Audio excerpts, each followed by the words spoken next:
ये भाग तृतीय वर्ष में आपका भारत का भूगोल एक पेपर है, जिसमें प्रथम इकाई के अंतर्गत भारत की अवस्थिति दक्षिण एशिया के संदर्भ में, दक्षिण पूर्वी एशिया के संदर्भ में तथा भारत का भौतिक स्वरूप, ये इकाई प्रथम इकाई के अंदर पहला जो आपका पॉइंट आता है। तो इसकी स्थिति एवं विस्तार पर अगर हम चर्चा करें तो यह भूमि, भारत की जो भूमि है वो 8 डिग्री 4 मिनट उत्तरी अक्षांश से 37 डिग्री 6 मिनट उत्तरी अक्षांश के मध्य स्थित है। पूर्वी पश्चिमी विस्तार अगर हम इसका देखें तो 68 डिग्री 7 मिनट पूर्वी देशांतर से 97 डिग्री 25 मिनट पूर्वी देशांतर के मध्य यह भारत का कुल क्षेत्रफल आता है। कुल क्षेत्रफल अगर हम वर्ग किलोमीटर में देखना चाहें तो यह है 32,87,263 किलोमीटर वर्ग किलोमीटर। यह आंकड़ा जो है प्रकाशन विभाग जो भारत सरकार का एक उपक्रम है, ये इस 2016 के आंकड़े के अंतर्गत मैं आपको इसका बता रहा हूँ। इसकी स्थलीय सीमा लगभग 15,200 किलोमीटर की है और कुल समुद्र तट की लंबाई 7,000, इसमें से कुल समुद्र तट की लंबाई 7,516 किलोमीटर और मुख्य भूमि की तट की लंबाई 6,100 किलोमीटर है। भारत का मानक समय जो है 82 डिग्री 30 मिनट से इलाहाबाद से नापा जाता है। तो ये कुछ हमने चर्चा की है स्थिति एवं विस्तार पर। अगर हम इसका राजनीतिक स्वरूप देखना चाहें तो हम ये पाएंगे कि इसके पड़ोसी देश जो है वो उसमें पाकिस्तान, अफ़गानिस्तान, नेपाल, भूटान, म्यांमार, बांग्लादेश और श्रीलंका आते हैं, जो सार्क का भी एक समूह के अंतर्गत उनका नाम आता है। ये देश सार्क समूह के अंतर्गत भी आते हैं। और आंतरिक रूप से अगर हम इसका राजनीतिक संगठन देखें तो इसमें कुल 29 राज्य हैं आज के समय में। रिसेंट जो डेटा बताता है वो 29 राज्य हैं और आखिरी राज्य तेलंगाना बना था। ये 29वां राज्य है जो 2 जून 2014 को बना था। तो ये हमने कुछ चर्चा की है इसके स्थिति विस्तार एवं राजनीतिक विस्तार की। भारत को का अध्ययन अगर हम करना चाहें तो इसको हम विभिन्न रीजन्स होते हैं जो homogeneous part of the land है। चाहे हम किसी भी संदर्भ में किसी भी थीम के एस्पेक्ट में देखें, अगर हम ये देखना चाहें उसका भौतिक स्वरूप, तो एक होमोजीनियस भौतिक स्वरूप, जैसे गंगा का मैदान हो गया तो एक होमोजीनियस भौतिक स्वरूप हो गया। ये फर्स्ट ऑर्डर डिविजन्स कहलाते हैं लैंडफॉर्म का। तो इसके अंतर्गत हम देखें तो ये भारत का भौतिक स्वरूप जो है उसको हम 4 मुख्य भागों में विभाजित कर सकते हैं। पहला आता है हिमालय पर्वत समूह। इसको समूह इसलिए कहते हैं क्योंकि ये उत्तर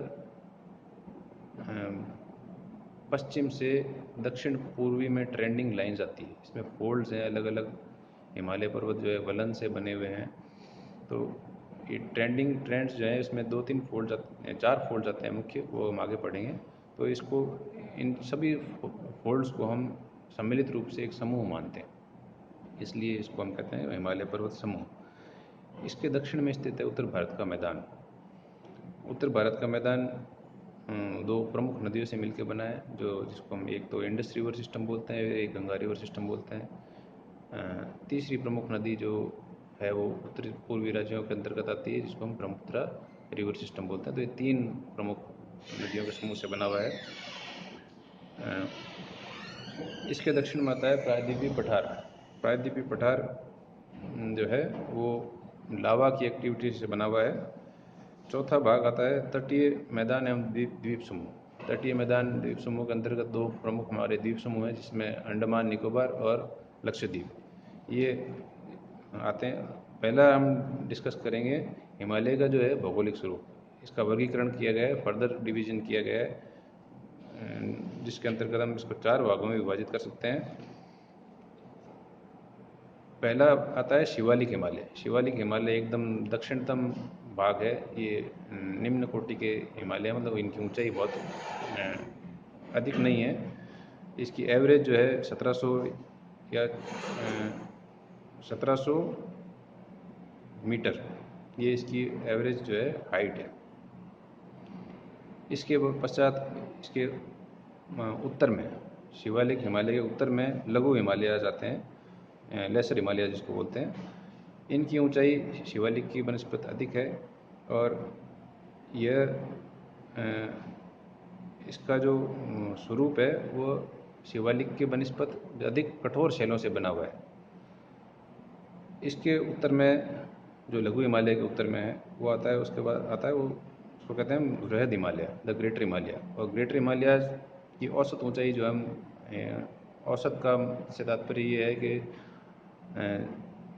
इसमें विभिन्न चोटियाँ होती हैं। इन चोटियों को अगर हम देखें तो कई अधिक ऊंचाई की मिलेगी, कई निम्न ऊंचाई की मिलेगी। तो अधिक ऊंचाई वाली चोटियाँ और निम्न ऊंचाई की चोटियों को अगर हम इनकी हाइट को अगर हम जोड़ के उसको उसको नंबर ऑफ जो पीक्स है उससे डिवाइड कर दें तो उसकी औसत ऊंचाई आ जाती है। तो ये औसत ऊंचाई जो है वो आती है 6000 मीटर, मतलब लगभग 6 किलोमीटर ऊंचा जो है हिमालय जो पर्वत है, ये बृहद हिमालय पर्वत है। इसके पश्चात आता है ट्रांस हिमालय। ट्रांस हिमालय का जो है अधिकतम भाग हमारे भारत में नहीं पड़ता है, वो इनके बृहद हिमालय के उत्तर में है। तो इस प्रकार से हम इनका क्लासिफिकेशन कर सकते हैं। दूसरा क्लासिफिकेशन जो है वो रीजनल क्लासिफिकेशन कहलाता है, मतलब प्रादेशिक क्लासिफिकेशन, जिसमें हम अगर हम देखना चाहें कि भाई जम्मू कश्मीर में कितना भाग है, नेपाल में कितना भाग है, उत्तर पूर्वी राज्यों में कितना भाग है, तो उसके अंतर्गत हम अगर हम विभाजित करते हैं तो पहला जो आता है वो आता है पंजाब या पश्चिमी हिमालय। पंजाब के अंतर्गत जो पश्चिमी हिमालय आते हैं, कश्मीर के अंतर्गत जो आते हैं, हिमाचल प्रदेश के अंतर्गत आते हैं। तो इसमें प्रमुख जो इसकी कुल लंबाई जो हम देखें तो वो आती है 560 किलोमीटर, जिसमें काराकोरम, लद्दाख, जंस्कार, पीर पंजाल और धौलाधर जैसी प्रमुख श्रेणियां स्थित है। इसके अलावा बनिहाल, जोजिला, बुर्जिल, इसमें 3 जो है प्रमुख दर्रे हैं। दर्रे होता है हिमालय की कंटिन्यूटी के बीच में एक ब्रेक जिसमें से हम पास आउट हो सकते हैं, इसमें हम रास्ता बना के दूसरी तरफ जा सकते हैं। तो इनको हम दर्रों के रूप में मानते हैं। और ये जो हमारी ट्रेड जो होता था पहले सड़कों के द्वारा या पैदल यात्री जो चलते थे, जैसे तुमने नाम सुना हो इतिहास के अंदर पायान, या अपना एक सिल्क रूट हुआ करता था जिसको हम बोलते हैं, वो सिल्क रूट भी इन दर्रों के माध्यम के से ही होता था, जिससे हम एक देश से दूसरे देश के अंतर्गत जा सकते थे। तो ये प्रमुख दर्रे जो हैं वो मैंने आपको बताया। ये पश्चिमी हिमालय, पश्चिमी इसलिए कहते हैं क्योंकि ये भारत के पश्चिमी भाग के अंतर्गत पड़ता है, मतलब भारत का पश्चिमी भाग जो है वो इसके अंतर्गत आता है। इसके बाद में जो आते हैं वो आते हैं कुमायूं हिमालय। कुमायूं और गढ़वाल, ये आपने नाम सुने होंगे, ये उत्तराखंड के भाग हैं, जिसमें नंदा देवी, केदारनाथ, गंगोत्री, बद्रीनाथ, बंदरपूंछ इत्यादि जो प्रमुख चोटियाँ हैं। इसके अलावा ये गंगा, यमुना जो प्रमुख नदियाँ हैं, इनका स्रोत भी माना जाता है। यहीं से गंगा और यमुना नदी भी निकलती है। जैसे गंगोत्री जो है स्रोत है गंगा नदी का, और यमुनोत्री जो है, यमुनोत्री हिमनद, ये हिमनद होते हैं परमानेंट आइस के शेल्स होते हैं, जो ग्लेशियर्स होते हैं, जिसके पिघलने से ये नदियाँ बनती है। तो कुमायूं हिमालय हो गया। इसके पश्चात जो आता है, इसके अगर हम और पूर्व में जाएं तो नेपाल हिमालय आ जाते हैं। नेपाल हिमालय में जो प्रमुख चोटी है वो सबने नाम सुना हुआ है, माउंट एवरेस्ट, जो विश्व की सबसे ऊंची चोटी है। ये 8598 मीटर ऊंची है, मतलब 8.6, लगभग अप्रोक्सीमेटली 8.6 किलोमीटर ऊंची। तो आप इमेजिन कर सकते हो कि ये कितनी ऊंची चोटियाँ हैं। इसके अलावा मेकालू पर्वत जो 8481 मीटर ऊंची है। धौलागिरी है वो है 8168 मीटर ऊंची। अन्नपूर्णा जो है वो 8075 मीटर ऊंची है। तो ये प्रमुख चोटियाँ इसके अंतर्गत आती है। इस प्रदेश की जो औसत ऊंचाई है वो सर्वाधिक है, वो है 6250 मीटर। इसमें प्रमुख जो दर्रे आते हैं वो एक तो है बोमदिला, एक आता है शीला, दिहांग और देबांग। दिहांग और देबांग अरुणाचल प्रदेश के अंतर्गत आते हैं। तो नेपाल हिमालय का ये भाग माने जाते हैं। इसके बाद चौथा जो भाग है वो है असम हिमालय। असम हिमालय की इसका विस्तार तीस्ता नदी से लेकर तीस्ता नदी से लेकर दिहांग नदी तक है। इसको सांगपो बोलते हैं वहाँ की भाषा में, जो या अपनी भाषा में इसको हम ब्रह्मपुत्र कहेंगे। ये कुल 720 किलोमीटर लंबा भाग है, जिसमें सिक्किम, असम, अरुणाचल प्रदेश आदि राज्य तथा भूटान में विस्तृत है।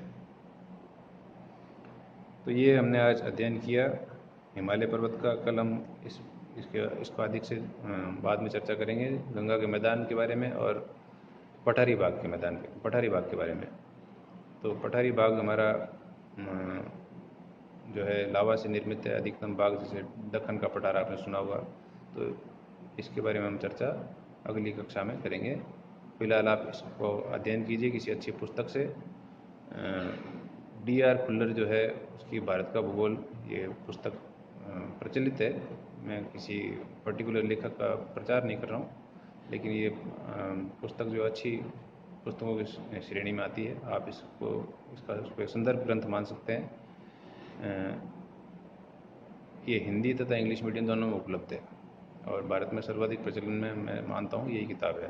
तो आप इसका अध्ययन करें और अपने पास में एक एटलस रखें, जिस एटलस से आप जो भी आप पढ़ते हो उसको एटलस में खोजने की कोशिश करें। तो आपको जो अध्ययन का जो है लिंक बैठता जाएगा दिमाग के अंदर, एक पिक्चर बनती जाएगी, मैप बनता जाएगा, जिसको आप बाद में अपनी किसी कॉपी में नोट कर सकते हो, मैप हाथ से बना सकते हो। तो ये अध्ययन का एक सरल तरीका है। फिलहाल आज के लिए इतना ही। धन्यवाद।